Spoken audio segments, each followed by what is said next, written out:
എന്ത് പറ്റിയടേ? ആക്സിൽ ഒടിഞ്ഞു. എപ്പോ? എടാ മണ്ട, ഇതാണ് അച്യുതം പറഞ്ഞ വീട്. ഇവിടെ കയറി പറ്റാൻ വേണ്ടി ഞാൻ കണ്ടുപിടിച്ച സൂത്രമാണ് ഇത്. ആ വണ്ടി എടുത്ത് മാറ്റ്. പെട്ടെന്ന് മാറ്റാൻ ബുദ്ധിമുട്ടുണ്ട്. വണ്ടിയുടെ ആക്സിൽ ഒടിഞ്ഞു. എങ്ങനെ ഇത്ര കറക്റ്റ് ആയിട്ട് എന്റെ വീടിന്റെ മുന്നിലെത്തിയപ്പോ തന്റെ ആക്സിൽ ഒടിഞ്ഞത്? അതിന് ആക്സിലിന് അറിയില്ലല്ലോ ഇത് കൊച്ചമ്മയുടെ വീടാണെന്ന്. ഓഹോ, ഇതിലും നന്നായിട്ട് സംസാരിക്കുന്ന പൂവാലന്മാരെ ഞാൻ ഒരുപാട് കണ്ടിട്ടുണ്ട്. ആണല്ലേ? അപ്പൊ നീ പുതിയ പൂവാലന്മാരെ തപ്പി ഇറങ്ങിയതാ? വണ്ടി എടുത്ത് മാറ്റടോ. എടുത്തു മാറ്റാനും നോക്കില്ല, വേണേ തള്ളി നോക്കാം. വരൂ സഹായത്തിന്. മര്യാദക്ക് സംസാരിക്കണം. എടാ കൊച്ചലാപ്പി, പെണ്ണിന്റെ ചൊടിപ്പുണ്ടില്ലേ? ചരക്ക് കൊള്ളാലോ. അനാവശ്യം പറഞ്ഞാലുണ്ടല്ലോ. ആവശ്യ സാധനത്തിന് പറയുന്ന പേരാണ് ചരക്ക്. മൊയ്ലാളി, ചരക്കില്ലാതെ ഈ ലോകത്ത് ആർക്കെങ്കിലും ജീവിക്കാൻ പറ്റൂടാ? ചരക്ക് കയറ്റി ഇറങ്ങി തൊഴിൽ ഏർപ്പെട്ട എത്ര ആൾക്കാർ ഈ നാട്ടിൽ കഴിയുന്നുണ്ടെന്ന് അറിയാമോ? പിന്നെ ഈ ചരക്ക് തന്നെ പലതരമുണ്ട്. ചെറിയ ചരക്ക്, മീഡിയം ചരക്ക്, വലിയ ചരക്ക്, പിന്നെ മലം ചരക്ക്, നാടൻ ചരക്ക്, ഫോറൻ ചരക്ക്. ഒരു മീഡിയം ചരക്ക് വരെ പൊക്കാൻ എന്നെ പോലെ ഒരുത്തം മതി. പക്ഷെ ഇതുപോലത്തെ മുടുത്താൻ ചരക്കുകളെ പൊക്കാൻ ക്രെയിൻ തന്നെ വേണം. മൊയ്ലാളി കൺട്രോൾ. കാണിച്ചതാടോ. അതൊക്കെ കാണിക്കേണ്ടവരെ കാണിക്കാറാവുമ്പോ കാണിച്ചാ പോരെ. എന്നെ എന്തിനാ കാണിക്കുന്നത്? നശിപ്പിച്ചില്ലേ? ഓ, മൂത്തോ ഈ സംസാരിച്ച ഓടാ നശിച്ചു. അതല്ല, ആ പെണ്ണിനെ കെട്ടാനാ നമ്മൾ ഇവിടെ വന്നത്. ഇതിന് അവന്റെ ഒരു അഹങ്കാരം. ഏതോ ഒരു വാളംകോടം നടന്നു വരുന്നുണ്ട്. അവളുടെ തന്തയാണോന്ന് സംശയമുണ്ട്. മുതലാളി ഒരിക്കലും അങ്ങനെ പറയാൻ പാടില്ലായിരുന്നു. വണ്ടി ആകുമ്പോ തട്ടിയെന്നൊരു മുട്ടിയെന്നൊരു ആക്സിലോടെയും ഗീർ പഞ്ചറാവും, ടയർ സ്ലിപ്പാവും. എന്തിന് അടിച്ചിരിങ്ങി പെട്രോൾ വരെ തീർന്നു പോകും. നിന്നോട് പല പ്രാവശ്യം പറഞ്ഞിട്ടില്ലേ ലോങ് ട്രിപ്പിന് ശീലോക്കാർ എടുത്താൽ മതിയെന്ന്? അല്ലേ തന്നെ എന്തിനാ Tata Sumo, Estate, Sierra, Benz, Contessa, Mahindra ഇതിലേതെങ്കിലും ഒരെണ്ണം എടുത്തിരുന്ന ഈ കുഴപ്പം വരുമായിരുന്നു? സാർ ഇതൊന്ന് കേൾക്കണം. ഞാനും മുതലാളിയും കൂടി രാവിലെ ഒരു പെണ്ണ് കാണാൻ പോയതാ. പെണ്ണ് കണ്ടിട്ട് പെണ്ണിനെ പിടിക്കാതെ ഇവിടെ എത്തിയ മുതലാളി ഈ വീട്ടിലെ പെണ്ണിനെ ഒരു ചീത്തം കേട്ടു. അതിന് എന്റെ മേത്ത് കുതിരയിട്ടെന്ന് കാര്യം. നിങ്ങൾ ഇതിലൂടെ എങ്ങോട്ട് പോണത്? ഹൈവേയിലോട്ട്. ഇതിലെ പോയാൽ 5 കിലോമീറ്റർ കുറവുണ്ടെന്ന് പറഞ്ഞ ഈ തെണ്ടി വണ്ടി കൊണ്ട് ഇങ്ങോട്ട് വന്നത്. പേര് എസ്റ്റീം. എസ്റ്റീമിന്റെ അച്ഛൻ? എന്റെ പേരല്ല എസ്റ്റീം, എന്റെ പേര് കണ്ണൻ. കണ്ണ എവിടുന്ന് വരുന്നത്? മാട്ടുപ്പെട്ടി. കണ്ണന്റെ അച്ഛൻ? മാട്ടുപ്പെട്ടി മഹാദേവൻ. മാട്ടുപ്പെട്ടി മഹാദേവൻ? അതെ സാർ അറിയോ അദ്ദേഹത്തെ? നേരിട്ട് അറിഞ്ഞുകൂടാ, പക്ഷെ ഒരുപാട് കേട്ടിട്ടുണ്ട് കേട്ടാ. ആശ്വാസമായി. നീ എന്തിനാ നോക്കി നിൽക്കുന്നത്? ഉടനെ പോയി വണ്ടി ശരിയാക്കണേ. മോനെ കണ്ട, മോൻ വീട്ടിലോട്ട് വരി. വണ്ടി ശരിയാവണത് വരെ നമുക്ക് അവിടെ പോയി റെസ്റ്റ് എടുക്കാം. കൊച്ചലാപ്പി, നീ എന്നെ രക്ഷിച്ചു. നിനക്ക് ഇത്രയും ബുദ്ധിയുണ്ടെന്നുള്ള കാര്യം എനിക്ക് ഇപ്പോഴാണ് മനസ്സിലായത്. ഇപ്പോഴും മനസ്സിലായല്ലോ. നീ ഒരു കാര്യം ചെയ്യും, നീ വണ്ടി എന്നാക്കിട്ടോ. ഇനിയുള്ള എല്ലാ കാര്യങ്ങളും ഞാൻ ഏറ്റു. ഓക്കെ.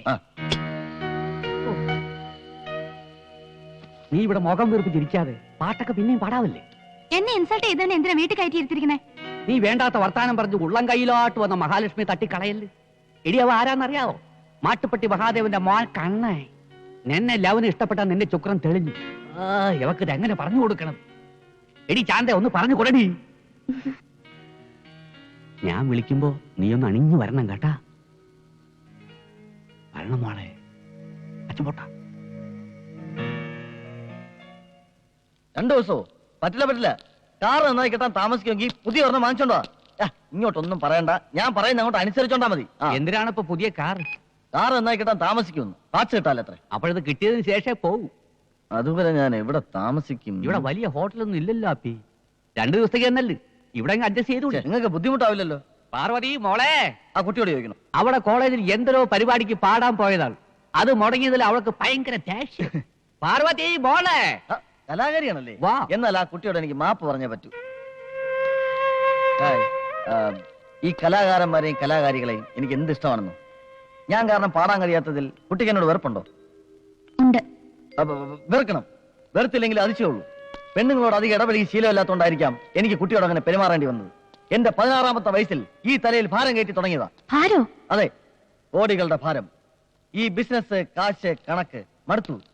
നിലം തൊടാത്ത യാത്രകൾ. America, London, Japan, India, Kerala, Viyyur, Kannur, Poojappura, Palayam, Statue, Pettah, Thiruvananthapuram, അങ്ങനെ എത്ര രാജ്യങ്ങൾ. സ്നേഹം എന്താണെന്ന് ഞാൻ അറിഞ്ഞിട്ടില്ല. കോടികൾ മാത്രം സമ്പാദിക്കുന്നതിൽ ശ്രദ്ധിക്കുന്ന അച്ഛൻ, ക്ലബും സൗന്ദര്യ മത്സരങ്ങളുമായി കറങ്ങി നടക്കുന്ന അമ്മ, സ്നേഹം കിട്ടാതെ തൂങ്ങി മരിച്ച ഒരു പെങ്ങൾ. ഇതിനിടയിൽ എനിക്ക് എവിടുന്ന് സ്നേഹം കിട്ടാൻ? അയ്യോ പാവം. അച്ഛാ, അമ്മേ, ഈ വീട്ടിൽ വന്നപ്പോഴാണ് സ്നേഹമുള്ള, സംസ്കാരമുള്ള ഒരു കുടുംബത്തെ ഞാൻ കണ്ടത്. അച്ഛൻ എനിക്ക് വേണ്ടി 50 കോടി രൂപയുടെ സ്വത്തുള്ള പെണ്ണിനെ ആലോചിച്ച് വെച്ചിരിക്കുക. എനിക്കെന്തിനാ കോടികൾ? പറയൂ, ഈ സ്നേഹത്തിന്റെ മുന്നിൽ കോടികൾക്ക് എന്താണ് വില? That is nothing of the. കുട്ടി, വേദനിക്കുന്ന ഒരു കോടീശ്വരനാണ് ഞാൻ. വിഷമിക്കരുത്. ഒരു പെണ്ണിന്റെയും വിഷമം കാണുന്നത് എനിക്കിഷ്ടമല്ല, പ്രത്യേകിച്ച് കുട്ടിയുടെ. ലവൻ വീഴുന്നെന്ന് തോന്നുന്നു. ഞാനൊരു കലാകാരനാണ് കേട്ടോ. കോളേജിൽ പഠിച്ചോണ്ടിരുന്നപ്പോ പ്രച്ഛന്ന വേഷ മത്സരത്തിന് എനിക്ക് 3 അവാർഡ് കിട്ടിയിട്ടുണ്ട്. എന്തരായിരുന്നു വേഷം? ചുമട്ടുകാരൻ. ആ വേഷത്തിൽ എന്നെ കണ്ടിട്ടില്ലല്ലോ. ഒന്ന് കാണണം, ഒറിജിനൽ ആണെന്ന് തോന്നുന്നു. അല്ല, ഞാൻ കാണിച്ചുതരാം. എന്നോടുള്ള വെറുപ്പ് അല്പമെങ്കിലും കുറഞ്ഞോ? നമുക്ക് പാടാനുള്ള അവസരം ഇനിയും ഉണ്ടാവും. ലവൻ എന്തൊരു വേണോ പറയട്ടെ, നമുക്ക് അകത്തോട്ട് പോവാം. വാ.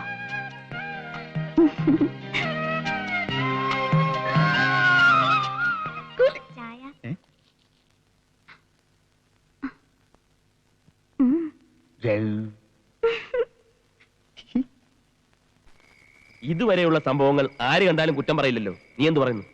100-ൽ 100 മാർക്ക് തരാനുള്ള വകുപ്പൊന്നും നീ ഇതുവരെ കാണിച്ചിട്ടില്ല. പിന്നെ സഹജമായ മണ്ടത്തരങ്ങൾ ജന്മനാല നിന്റെ കൂടെ തന്നെ ഉണ്ടല്ലോ. ജാത്യാലുള്ള തൂത്താ പോവില്ല. ഇനിയിപ്പോ ഞാൻ എന്താ ചെയ്യേണ്ടത്? പെണ്ണ് വീണിട്ടുണ്ട്. അത് നിന്റെ കഴിവുകൊണ്ടൊന്നല്ല, അവളുടെ കഴിവുകേട് കൊണ്ട്. എന്നാലും പ്രേമത്തിനൊരു പിരിമുറുക്കം വരുന്നില്ല. എന്താ ചെയ്യുക? അതൊരു പാട്ടിലൂടെ വർക്കൗട്ട് ചെയ്താലോ? നിനക്ക് പാടാറിയോ? പാടാൻ അറിയാവുന്നോ? ചേരി ചെന്ന് ചോദിച്ചു നോക്കണം. ഈ വക പാണ്ടിപ്പാട്ടൊന്നും ഇവിടെ പറ്റില്ല. ഇതൊന്നും ഇവിടെ ശരിയാകില്ല. ശരിയാവില്ല. തനി മലയാളം. എന്നാൽ പാടി ബോറടിപ്പിക്കാനും പാടില്ല. നമുക്ക് പഴമയിൽ തുടങ്ങി പുതുമയിൽ തീർക്കാം. മനസ്സിലായില്ല. മനസ്സിലാക്കി തരാം. അതായത് പ്രേം നസീറും ജയഭാരതിയും പോലെ, മമ്മൂട്ടിയും സുഹാസിനിയും പോലെ, മോഹൻലാലും ശോഭനയും പോലെ. അയ്യോ, എന്തിന് കുഞ്ചാക്കോ ബോബനും ശാലിനിയും പോലെ.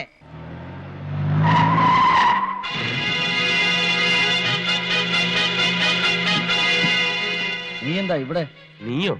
നിങ്ങൾ കാട് തെറ്റി. നിങ്ങൾ ഉദ്ദേശിക്കുന്ന ആളല്ല ഞാൻ. ഞാൻ പെട്ടെന്ന് തെറ്റിദ്ധരിച്ചു. ഇതുപോലൊരുത്ത മാട്ടുപ്പെട്ടി മാർക്കറ്റിലുണ്ട്. കുറച്ചാളായിട്ട് അവനെ കാണാനുമില്ല. അത് ഞാനല്ല. പിന്നെന്താ ഒരു ചമ്മൽ മുഖത്ത്? അതെന്റെ ഒരു ശീലമാ. പരിചയമില്ലാത്തവരെ പെട്ടെന്ന് കണ്ട ഒരു ചമ്മൽ വരും. അതൊരു നല്ല ശീലമല്ല. എന്താ പേര്? സച്ചിൻ ടെണ്ടുൽക്കർ. ഓഹോ, തന്നെ പോലൊരു തെണ്ടി പണ്ട് എന്റെ കടയിലേക്ക് വരുന്ന ഡസൻ കണക്കിന് ലോറികളിൽ ലോഡ് ഇറക്കാൻ വരാറുണ്ടായിരുന്നു. അവന്റെ പേര് കണ്ണപ്പൻ, ഒരു കൂലി. ആ ചായയാണ് നിനക്ക്. അങ്ങനെ ഒരേ ചായയിൽ ഒത്തിരി പേര് കാണും. അതിലൊരുത്തൻ കൂലിയായിരിക്കും, മറ്റൊരുത്തൻ പണക്കാരനായിരിക്കും. അപ്പൊ പിന്നെ കാണാം. പരിചയപ്പെട്ടതിൽ വളരെ സന്തോഷം. ഓക്കെ. എടാ, നീ ഏത് കോലം കെട്ടിയാലും ആ കൂലി ചായ നിന്റെ മോന്തയ്ക്ക് മാറത്തില്ലേ? കാടി വെള്ളത്തിൽ വീണ കാക്കയെ പോലെ വേഷം കെട്ടിയ നിന്നെ ഞാൻ തിരിച്ചറിയില്ലെന്ന് വിചാരിച്ചോ? നീ വെറും ഒരു കൂലിയാണെന്ന് ഞാൻ വിളിച്ചു പറഞ്ഞാൽ നീ ഇന്നാറും ഞാൻ ഇന്നാറും.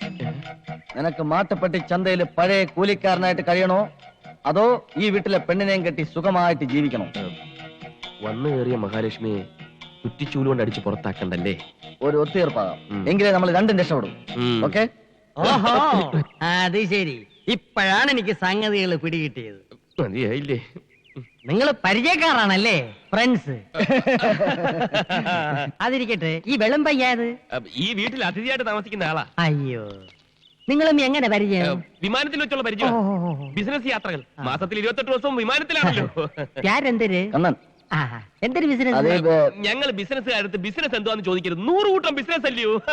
പരിചയപ്പെട്ട ഈ സന്തോഷം. നമുക്ക് അകത്തോട്ടിരുന്ന് സംസാരിക്കാം. വരി. ഓ അതിനെന്താ?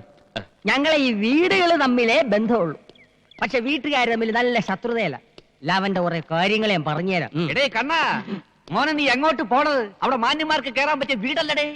നീ മാന്യനല്ലാത്തോണ്ടല്ലേ എന്റെ അതിര് കിടന്ന് ഇപ്പുറത്തോട്ട് വന്ന. അപ്പുറത്ത് പോടേ. ഇതെന്താ ഇന്ത്യയും പാകിസ്ഥാനും പോലെ അതിർത്തി വരെയൊക്കെ? ലവനെ വിളിച്ചിറക്കി കൊണ്ടുപോകാൻ തന്നെ വന്നത്, അല്ലാതെ നിന്റെ പെമ്പറിനോരെ കൂടെ പൊറുക്കാനല്ലടേ. അനാവശ്യം പറഞ്ഞ നിന്റെ പറങ്ങാണ്ടി മോന്തെ അടിച്ച് പൊളിച്ചളെ. അറിയാം നിനക്ക്? ഓ, നീ മൊത്തമായി ഷേവ് ചെയ്യും. അച്ചി ആരാ എന്നെ പറ്റി പറഞ്ഞു? എന്നെ ചോദിക്കൂലേ? നല്ല പുളിയുടെ വർത്താനം എന്റെ വായിന്ന് കേൾക്കണ്ടെങ്കിൽ വീടിച്ചോണ്ട് പോയില്ല. തള്ള അണ്ടി കമ്പനി അണ്ടി പൊളിക്കാൻ വന്ന നിനക്ക് അത്തരം വർത്താനം വരുവടി. എടി മുറ്റ അടിക്കാൻ വന്ന നീ അടിച്ചെടുത്ത് മഴപ്പെട്ടി മാറ്റാനെ കൊണ്ടല്ലേ പോയത്? വിളിച്ചോണ്ട് പോടേ നിന്റെ പെമ്പറക്കാരെ. നീ ആണാണെങ്കിൽ നിന്റെ പെമ്പറൊക്കെ രാജ്യം കൊണ്ടുപോകണേ. ഞാനായതുകൊണ്ടാണ് ഇതുപോലെ ഒരു പൈങ്കിളി കൊച്ചടിക്കൊണ്ടായത്. അയൽവക്കത്ത് നല്ല ആണുങ്ങളുണ്ടെങ്കിലും പൈങ്കിലും ഉണ്ടാവും. അങ്ങനെ ഉണ്ടായതാണ് നിന്റെ മോള്.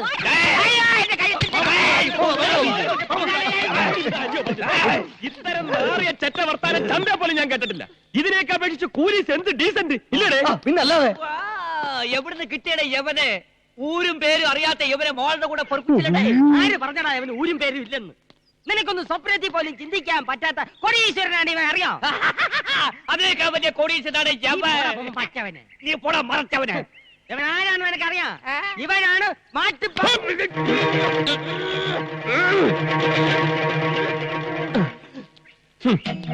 ഈ വീട്ടിൽ ഞാനൊരു ഗസ്റ്റായി താമസിച്ച കുറ്റത്തിനാണോ ഈ വഴക്ക്? എന്റെ ആത്മാർത്ഥ സുഹൃത്തുമായി ഈ വീട്ടിന്റെ മുറ്റത്ത് നിന്നും സംസാരിച്ചതിനാണോ ഈ വഴക്ക്? ഈ പാവം പെൺകുട്ടിയെയും എന്നെയും ചേർത്ത് എന്തെല്ലാം അപഖ്യാതികളാണ് നിങ്ങൾ പറഞ്ഞത്? ഞാൻ മൂലം ചീത്ത പേര് കേൾക്കേണ്ടി വന്നതിൽ കുട്ടിക്ക് വിഷമമുണ്ടോ? പ്രായശ്ചിത്തം ചെയ്യാൻ ഞാൻ തയ്യാറാണ്. ഈ നിൽക്കുന്ന കുബേരയുടെ മകൾ ലക്ഷ്മി കുബേരെ ഏറ്റവും അടുത്ത മുഹൂർത്തത്തിൽ ഞാൻ കല്യാണം കഴിച്ച് ഈ ചീത്ത പേര് മാറ്റും എന്ന് ഇതിനാൽ പ്രഖ്യാപിച്ചുകൊള്ളുന്നു. മോനെ കണ്ണ രക്ഷിക്കണേ, നീയും പ്രഖ്യാപിക്കണേ, പ്രഖ്യാപിക്കണേ. ആഹാ, അങ്ങനെയാണെങ്കിൽ ഈ നിൽക്കുന്ന പ്രഭാര പ്രഭുവിന്റെ മകൾ പാർവതി പ്രഭുവിനെ എന്റെ ആത്മസുഹൃത്തിന്റെ കല്യാണത്തിന്റെ അന്ന് ഞാൻ കല്യാണം കഴിക്കുമെന്ന് പ്രഖ്യാപിച്ചുകൊള്ളുന്നു. അയ്യേ, ഇവന്മാരെ കൊണ്ട് തോറ്റു.